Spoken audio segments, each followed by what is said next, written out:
تب بتایا کرتے تھے آپ علیہ الصلوۃ والسلام، یا ان صاحب کے پاس بھی کوئی علم غیب کا کوئی سلسلہ ہو تو یہ کہا جا سکتا ہے کہ ہاں جناب آپ کے پاس کوئی وحی آتی ہو، لیکن ہمارا عقیدہ یہ ہے کہ جو اس بات کا دعویٰ کرتا ہے کہ اسے بھی غیب کا علم ہے یا وحی کا سلسلہ ابھی منقطع نہیں ہوا ہے، تو وہ دائرہ اسلام سے بلکہ اسے دائرہ اسلام میں داخل ہونے کے لیے یا اسلام کی بقا کے لیے اپنے ایمان کو تھوڑا سا تحقیق کرنی چاہیے اور جستجو کرنی چاہیے، کیونکہ ہمارا ایک بطور مسلمان ہمارا ماننا یہ ہے، جیسے کہ شیخ محمد بن صالح العثیمین رحمۃ اللہ علیہ کی ویڈیو میں نے آپ کی خدمت میں پیش کی تھی قضا نماز کے بارے میں، بہت سی عبادتیں ایسی ہیں اسلام میں جو کہ ٹائم باؤنڈنگ ہیں، اور بہت سی عبادات ایسی ہیں جو کہ جن کا تعلق مکان یا مقامات سے ہوتا ہے، یا بہت سی عبادات ایسی ہیں جن کا تعلق ایج سے ہوتا ہے۔ ایک آدمی اگر نماز فجر کی پڑھنا چاہتا ہے اور فجر کے وقت سے پہلے پڑھنا چاہتا ہے تو کیا وہ پڑھ سکتا ہے؟ نہیں۔ تو اس کا مطلب یہ ہوا کہ وہ ٹائم باؤنڈنگ ہے۔ ایک آدمی ظہر پڑھنا چاہتا ہے اور وہ 10 بجے ہی ظہر پڑھنا چاہے تو کیا پڑھ سکتا ہے؟ نہیں، کسی بھی صورت میں وہ ظہر 10 بجے نہیں پڑھ سکتا ظہر کی نماز سے پہلے۔ البتہ ظہر اور عصر کو ملا کر وہ عصر کے بعد بھی پڑھ سکتا ہے یا عصر کے وقت بھی پڑھ سکتا ہے۔ کیوں؟ کیونکہ اللہ کے رسول صلی اللہ علیہ وسلم نے اس کو اجازت دی ہے۔ اسی طریقے سے مغرب کی نماز ہے، کیا عصر کے بعد مغرب کے وقت سے پہلے وہ مغرب کی نماز پڑھ سکتا ہے؟ نہیں۔ تو یہ ٹائم باؤنڈنگ ہیں۔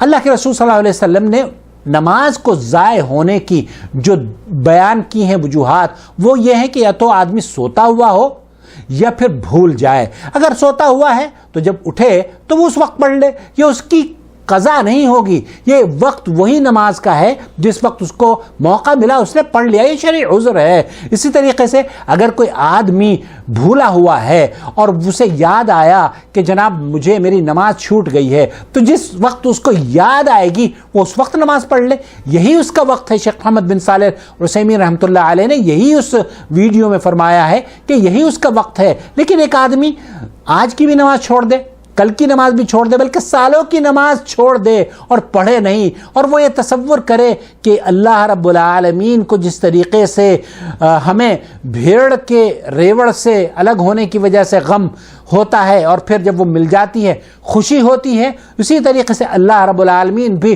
ہماری نمازوں کو جو چھوٹی ہوئی ہیں ان کی نمازوں کو ادا کرنے سے اللہ تعالیٰ بھی خوش ہوتا ہے۔ تو یہ اس کی غلط فہمی ہے۔ کیوں؟ کیونکہ اس نے جان بوجھ کر نمازیں چھوڑی ہیں۔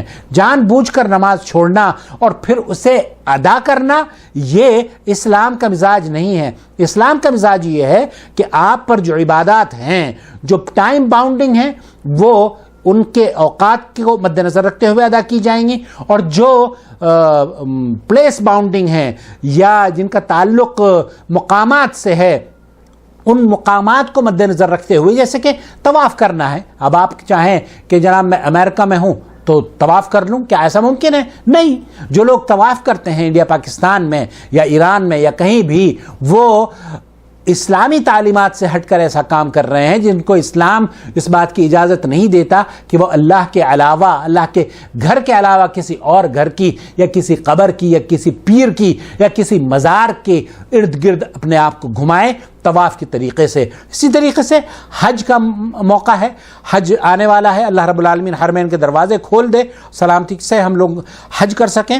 کیا یہ حج ہم چونکہ حج اگر حکومت کی جانب سے پابندی رہی تو کیا ہم اپنے ملکوں میں کر سکتے ہیں؟ نہیں۔ تو یہ سٹی باؤنڈنگ ہے، یا وہ جو خاص مقامات ہیں حج کے، عرفات کا میدان، عرفات کا وقوف عرفات کے میدان میں ہوتا ہے۔ اب ہم کہیں کہ نہیں جناب ہمارے دلی میں رام لیلا میدان ہے، ہم وہاں کھڑے ہو کر حج کا وقوف ادا کر دیں 9 ذی الحج کو، کیا یہ ممکن ہے؟ نہیں بھائی، یہ ممکن نہیں ہے۔ تو یہ غلط فہمی ہے، غلط فہمی کو دور کر لیجئے۔ نمازیں وقت پر پڑھنی ہیں، الصلاۃ علی وقتہا۔ اللہ کے رسول صلی اللہ علیہ وسلم سے جب نیک صحیح اعمال کے بارے میں پوچھا گیا تو اللہ کے رسول صلی اللہ علیہ وسلم نے فرمایا الصلاۃ علی وقتہا، نماز کا اس کے وقت پر ادا کرنا ہے، اور اس کا وقت یہ ہے کہ جب وقت داخل ہو جائے تو آپ پڑھ لیں، اور شرعی عذر کے مطابق اگر اس میں تاخیر ہو جاتی ہے تو کوئی حرج نہیں ہے جب آپ سو کر اٹھیں اس وقت پڑھ لیں، لیکن یہ نہیں ہے کہ جناب آپ 25 سال کی نمازیں آپ کی چھوٹی ہوئی ہیں اور اب 25 سال کی نمازیں قضائے عمری کے ذریعے مکمل کی جا رہی ہیں، اور یہ تصور بھی ذہن میں بٹھا لیا گیا ہے کہ جناب ریوڑ کا جس طریقے سے وہ بھیڑ کے ملنے پر آپ کو خوشی ہوتی ہے، اسی طریقے سے اللہ رب العالمین بھی خوش ہوتا ہے۔ یہ بھی غلط فہمی کی بات ہے۔ اللہ رب العالمین ہمیں ان غلط فہمیوں سے دور رکھے۔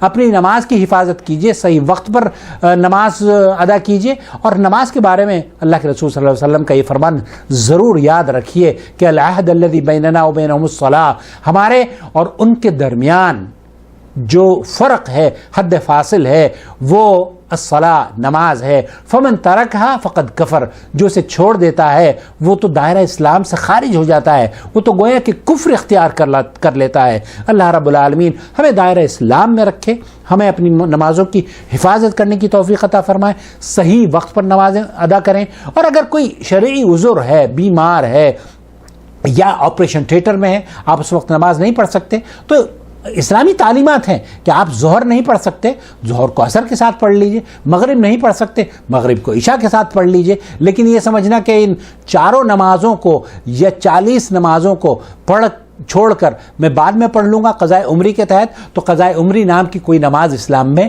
نہیں ہے۔ اپنا خیال رکھیں۔ والسلام علیکم ورحمۃ اللہ وبرکاتہ۔ اللہ ولی الذین آمنوا یخرجهم من الظلمات إلى النور والذین كفروا أولیاؤهم الطاغوت یخرجونهم من النور إلى الظلمات أولئك أصحاب النار هم فيها خالدون۔